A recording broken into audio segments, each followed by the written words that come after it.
Bonjour à tous et bienvenue sur Le Coin Comics. Aujourd'hui on se retrouve pour une vidéo un petit peu particulière, un petit peu détente, parce que c'est ma sélection de comics de Noël 2017, tous les comics qui m'ont particulièrement plu dans cette année 2017 à offrir ou à vous faire offrir pour ce Noël.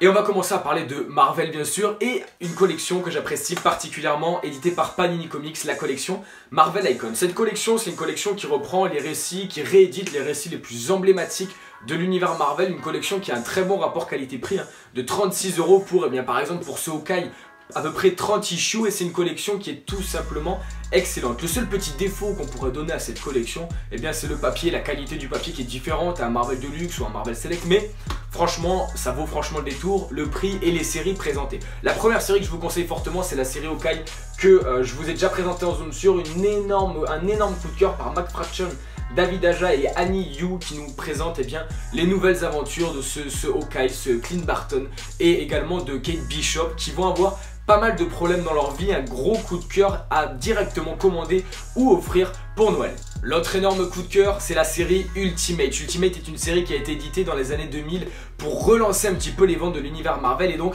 l'univers Ultimate, cet univers parallèle, a été créé et c'est tout simplement un énorme boom dans l'univers Marvel, dans l'univers des comics qui a été opéré d'ailleurs. Le film Avenger numéro 1 s'est grandement inspiré de ce comics.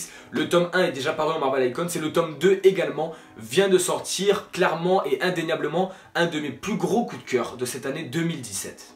Et le dernier Icons que je vous présenterai, c'est Wolverine, les origines et la fin qui a été mis. Alors Wolverine, les origines, ça a été édité dans pas des dizaines, mais dans de nombreux formats, en Marvel Select, en Marvel Deluxe il me semble.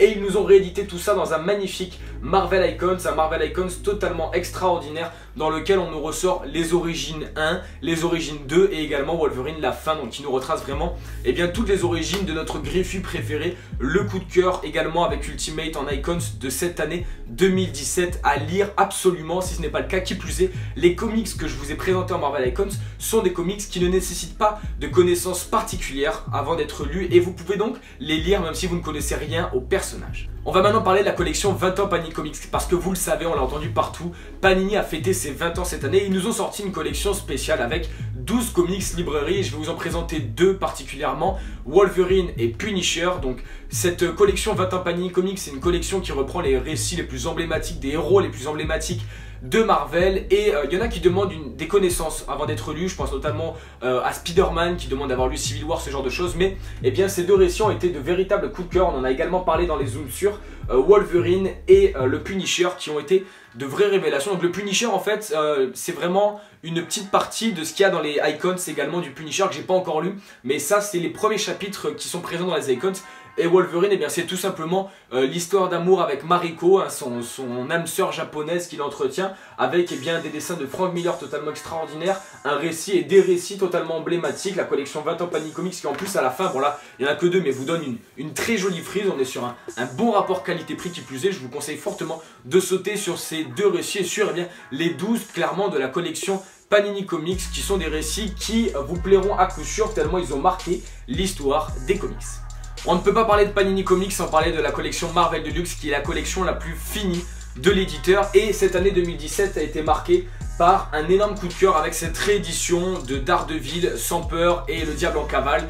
Il y a 3 tomes actuellement sortis dans cette collection Marvel Deluxe. Ça a commencé en janvier 2017 et le 3e tome est sorti il y a quelques semaines si je dis pas de bêtises, et ça a été un vrai coup de cœur de Ed Brubaker et Michael Lark. On a parlé de ces deux comics sur la chaîne, on parlera du tome 3 en 2018 également sur la chaîne. Un énorme coup de cœur au niveau des Marvel Deluxe, qui est la collection la plus terminée de cet éditeur. Et si vous aimez l'homme sans peur, je vous conseille fortement de sauter sur ce run de Ed Brubaker qui va vous faire voir l'univers très sombre de Daredevil et de Matt Murdock, et également de tout son entourage, dans un run de Brubaker totalement marqué dans les mémoires. Un récit qui ne vous laissera pas du tout indifférent, j'en suis persuadé. Mais pour moi, la grosse sortie Marvel Deluxe de cette année, c'est Planet Hulk, qui a été réédité. C'était en fait en 2 tomes en Marvel Select. Ils l'ont réédité juste avant Thor Ragnarok pour que les gens qui regardent le film aient envie peut-être de lire Planet Hulk. Et ça c'est de la bombe. Ça c'est de la grosse bombe, un énorme comics. Alors c'est peut-être pas le meilleur récit pour commencer Hulk. Franchement, je suis pas assez spécialiste dans l'univers de Hulk pour vous conseiller un comics pour commencer Hulk, mais clairement, si vous n'avez jamais lu de Hulk, pour vous donner un exemple, c'est le premier comics de Hulk que j'ai lu. Je l'avais lu en Marvel Select à l'époque, mais c'est le premier comics de Hulk que j'ai lu et j'ai particulièrement apprécié ce côté blockbuster qu'a Hulk. Au final, on n'en apprend pas forcément sur l'histoire d'Hulk ou quoi que ce soit, mais ça nous montre parfaitement les différentes facettes du personnage et c'est tout simplement un récit qu'il vous faut avoir lu et avoir dans votre collection si vous aimez le Titan Vert et même si vous aimez tout simplement les super-héros. Planet Hulk qui en plus après est suivi par World War Hulk. J'ai fait une vidéo sur les deux comics pour ceux qui seraient intéressés. World War Hulk qui est l'event qui suit Planet Hulk. Un énorme blockbuster, un énorme récit que je vous conseille fortement d'avoir et également un énorme coup de cœur de cette année 2017. Et vous savez très bien que ma collection préférée au niveau des séries, c'est la collection 100% Marvel et je vous conseillerais deux comics pour cette année 2017. La série Vision par Tom King et Gabriel Hernandez Walter. Donc le tome 1 il est sorti fin 2016, le tome 2 il est sorti en avril 2017 et ça a été récompensé par Aaron Eisner tellement c'est génial pour meilleure mini-série. Et en fait Vision il cherche à devenir c'est un synthézoïde qui cherche à avoir une famille et du coup on va suivre la vie normale plus ou moins de Vision, sauf que ça va vite partir en vrille. C'est en 2 tomes, la série est terminée en 2 tomes, un excellent comic dans une excellente série. Et l'autre gros coup de cœur, c'est tout simplement Punisher Opération Condor qui est sorti le tome 1 en avril et le tome 2 en octobre 2017 par Becky Cloonan et le regretté Steve Dillon.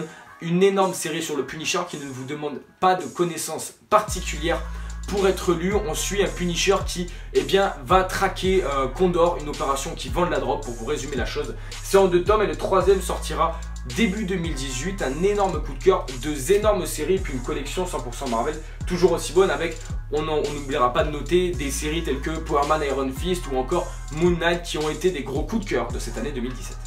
Et bien évidemment, il n'y a pas que Marvel dans la vie, donc on va également parler un petit peu de DC et du DC Universe Rebirth avec mon parfait accent anglais, c'est génial, bien sûr je déconne.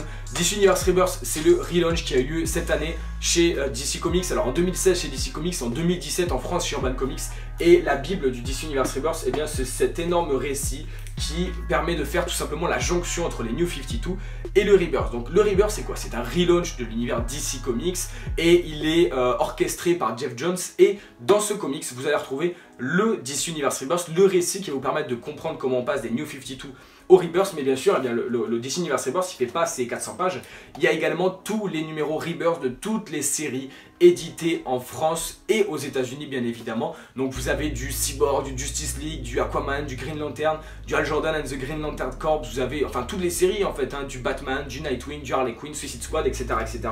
Ce comics il vous permet de savoir quelle série va vous plaire le plus pour les suivre soit en VO, soit les suivre en VF édité par Urban Comics et également de comprendre comment est-ce qu'on est arrivé au DC Universe Rebirth, un indispensable de cette année 2017 et je trouve, en étant un gros lecteur Marvel et pour vous donner mon avis rapidement, que DC a frappé un grand coup sur l'univers des comics avec ce Rebirth en relançant des séries d'extrême qualité, on va en parler immédiatement. Un énorme coup de cœur de ce DC Universe Rebirth d'ailleurs, c'est la série Batman, Mon nom est Gotham par Tom King et David Finch. Le tome 2, Je suis suicide, est sorti et je ne l'ai pas encore lu pour être franc et on verra peut-être que pour Noël ce sera le cas. Et Mon nom est Gotham a été un énorme coup de cœur parce que il y a eu Scott Snyder et Greg Capullo pendant très longtemps sur les New 52 et ils ont laissé leur place à Tom King et David Finch et ces deux auteurs ont réalisé un très bon travail parce que il faut y aller écrire après Scott Snyder et Greg Capullo, il faut vraiment y aller et s'imposer et en fait ils ont fait quelque chose d'assez classique, d'assez simple mais qui nous plonge parfaitement dans cette nouvelle ambiance. De plus, David Finch est un auteur que j'apprécie particulièrement, ses traits sont totalement extraordinaires et Tom King réalise un taf vraiment très propre, un énorme coup de cœur. J'en attendais très peu parce que j'étais et je suis toujours un gros fan de Scott Snyder et de Greg Capullo, même si Scott Snyder a l'habitude de faire des pétards mouillés, des histoires qui se finissent pas forcément toujours de la meilleure des manières. Il nous a quand même sorti de très bons récits et Tom King avait la lourde tâche, la lourde responsabilité de sortir un récit de Batman juste après tout ça et il s'en est très bien sorti, c'est très bien énervé. Du coup, gros coup de cœur pour la série Batman.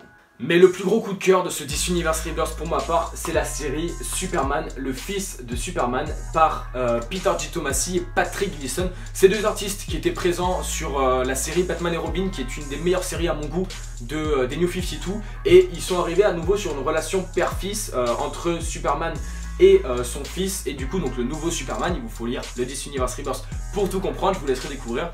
Et du coup Peter G. Tomasi et Patrick Gleason, dans Batman et Robin, il y avait une relation père-fils très conflictuelle. Dans ce comics Superman, il y a une relation père-fils très fusionnel justement, et c'est très fort qu'ils arrivent à écrire ça. Et du coup les deux séries vont être liées avec la série Super Sons qui sortira bientôt en France je crois. Et énorme coup de cœur au niveau du scénario, au niveau des dessins. Il me tarde de lire le tome 2, un énorme récit, le coup de cœur DC Comics de cette année 2017. Et c'est pas peu dire parce que Superman était très loin, et ça l'est toujours d'ailleurs, mais d'être mon super héros DC préféré. Mais là c'est la série pour moi à ne pas rater de cette année 2017. Et on va finir cette sélection de comics 2017 par un coup de cœur tout simplement de purs fans, Batman et les Tortues Ninja, sorti dans la collection Urban Kids cette année en 2017. Un énorme récit plein de fanservice. Alors si vous achetez ce comic, si vous vous faites offrir ce comics ou si on vous l'offre, ne vous attendez pas à un récit qui marquera l'histoire. Attendez-vous plutôt à un énorme moment de fanservice, un moment de pur plaisir et un moment de kiff de voir Batman coopérer avec les Tortues Ninja. C'était tout simplement génial, et ça c'est à lire, à relire et à relire. Le seul petit défaut c'est que ce soit sorti dans la collection Urban Kids, du coup c'est du souple en fait, et c'est un petit peu dommage qu'il n'est pas sorti dans une belle collection, mais ça restera vraiment le petit plus de cette année 2017 niveau DC, au niveau du fan service, voir deux groupes de héros de la pop culture collaborer ensemble pour anéantir une menace de l'univers des Tortues Ninja qui est arrivée à Gotham City, et voir Batman les aider à régler ça et les aider aussi à déguerpir dans leur monde.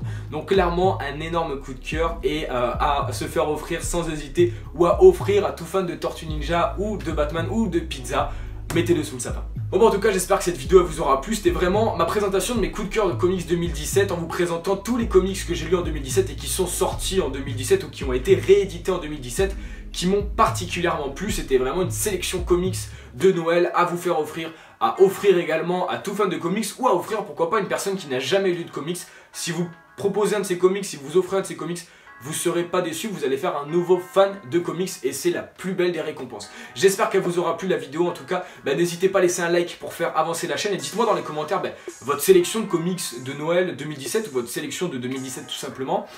Si vous avez aimé la vidéo également, dites-le dans les commentaires. Pour vous abonner c'est ici, pour regarder la dernière vidéo c'est ici, Twitter, Instagram c'est dans la description, et nous on se retrouve très vite pour de nouvelles vidéos. Ciao tout le monde.